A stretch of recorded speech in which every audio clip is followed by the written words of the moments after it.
بسم اللہ الرحمن الرحیم۔ وعلیکم السلام ورحمۃ اللہ۔ ڈاکٹر نعمان رضوی نظام آباد سے پوچھتے ہیں کہ زید اور بکر دونوں سعودی میں رہتے ہیں ایک ساتھ، دونوں سنی بھی ہے، لیکن زید کہتا ہے بکر سے کہ نماز کسی کے بھی پیچھے پڑھو مگر تصور اپنے پیر کے پیچھے پڑھنے جیسا ہو۔ ایسا ہمارے پیر صاحب نے کہا ہے، ایسے بول رہا ہے زید بکر کو۔ زید کی یہ بولی نہایت جہالت بھری ہوئی ہے اور گمراہ کن ہے، اور زید جس سے مرید ہے وہ شخص پیر بننے کے لائق نہیں ہے، چونکہ وہ گمراہ بددین ہے، جاہل ہے۔ جتنے لوگ اس سے بیعت ہوئے ہیں ان سب کو چاہیے کہ فی الفور کسی متبع شریعت پیر کی بیعت کر لیں جو احقاق حق و ابطال باطل کرتا ہو، حق کو حق اور باطل کو باطل کہتا ہو۔ اور اس کا یہ کہنا کہ کسی کے پیچھے پڑھ لو پیر کا تصور کر کے، تو پھر کسی انسان کے پیچھے پڑھنے کی کیا ضرورت ہے؟ آگے روبوٹ کھڑا کر دو، یا آگے ٹیپ ریکارڈ کے اندر 5 وقت کی نماز ایک مرتبہ ٹیپ کر لو اور محراب میں امام کی جگہ اس کو رکھ دو اور اسی کے پیچھے اٹھک بیٹھک کرو۔ تصور تو پیر کا ہے نا۔ ہمارے مذہب حنفی میں نہ نماز جنازہ غائبانہ ہوتی ہے، نہ ہمارے یہاں پر غائب امام کا کوئی تصور ہے۔ یہ تصور تو شیعوں کا ہے کہ پیر تو موجود ہی نہیں ہے، مصلی پہ کوئی اور کھڑا ہوا ہے لال رومال والا، اور یہ تصور کر رہا پیر کا۔ پیر تو غائب ہے نا۔ تو امام غائب کا جو تصور ہے وہ رافضیوں میں، ہمارے یہاں نہیں ہے۔ ہمارے یہاں جو مصلی امامت پہ کھڑا ہے اس کے لیے شریعت نے شرطیں رکھی ہے، قرت کے اعتبار سے، مسائل طہارت کے اعتبار سے، عقیدے کے اعتبار سے، اور بھی کئی شرطیں ہیں امام کے لیے جو پوری ہونے کی صورت ہی میں آپ اس کی اقتدا کر سکتے ہیں۔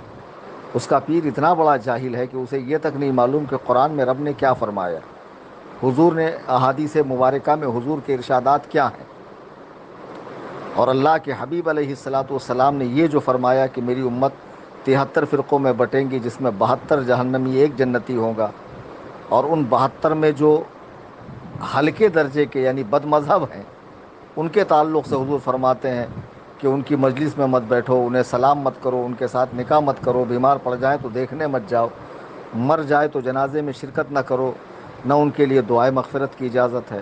ذرا بتائیے کہ بد مذہب کے لیے تو اتنا سخت حکم ہے، تو جو کافر ہو ان کے لیے کیا حکم ہوگا؟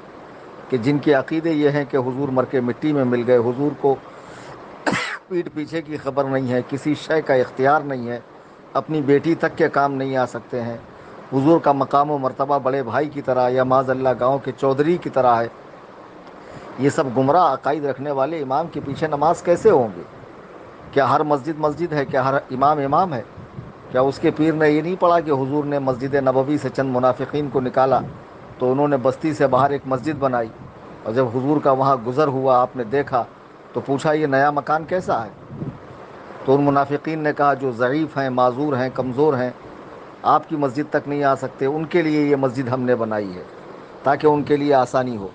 تو سورہ توبہ پڑھے اس کا پیر، قرآن میں جو سورہ توبہ سورہ نمبر 9 ہے اس کی آیت 107 سے 108 تک پڑھ لے کہ والذین اتخذوا مسجدا ضرارا وکفرا وتفریقا بین المؤمنین وارصادا لمن حارب اللہ ورسولہ من قبل، اور وہ جنہوں نے مسجد بنائی نقصان پہنچانے کو اور کفر کے سبب اور مسلمانوں میں فساد ڈالنے کو، اور اس انتظار میں ہے کہ جتنے اللہ و رسول کے مخالفین ہیں وہ سب جمع ہو جائے، وَلَا يَحْلِفُنَّ إِنْ أَرَدْنَا إِلَّا الْحُسْنَى، اور وہ ضرور قسم کھائیں گے کہ ہم نے تو بھلائی کا کام کیا ہے، وَاللَّهُ يَشْهَدُ إِنَّهُمْ لَكَاذِبُونَ، اور اللہ گواہ ہے کہ وہ بے شک جھوٹے ہیں۔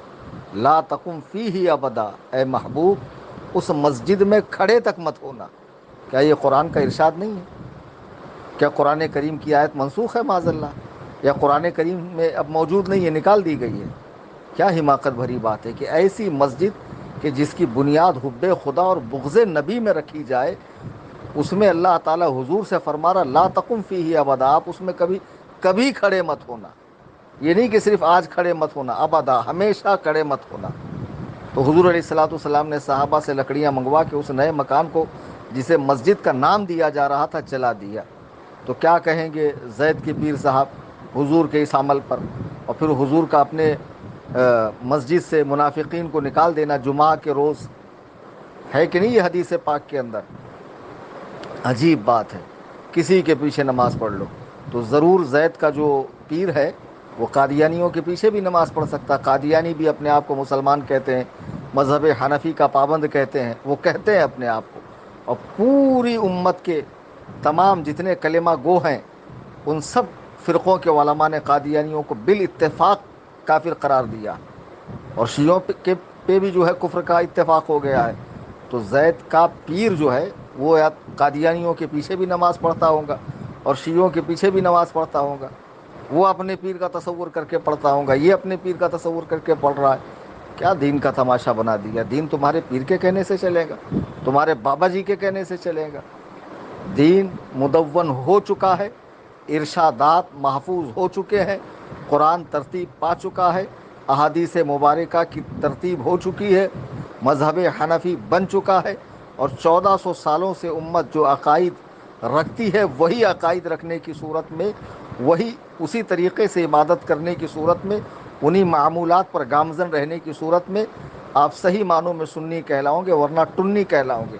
سنی کہتے پھرو جہاں بھر میں جو بد مذہبوں کی اقتداء کرتا ہے باوجود بتانے کے سمجھانے کے وہ ہرگز ہرگز سنی نہیں ہے.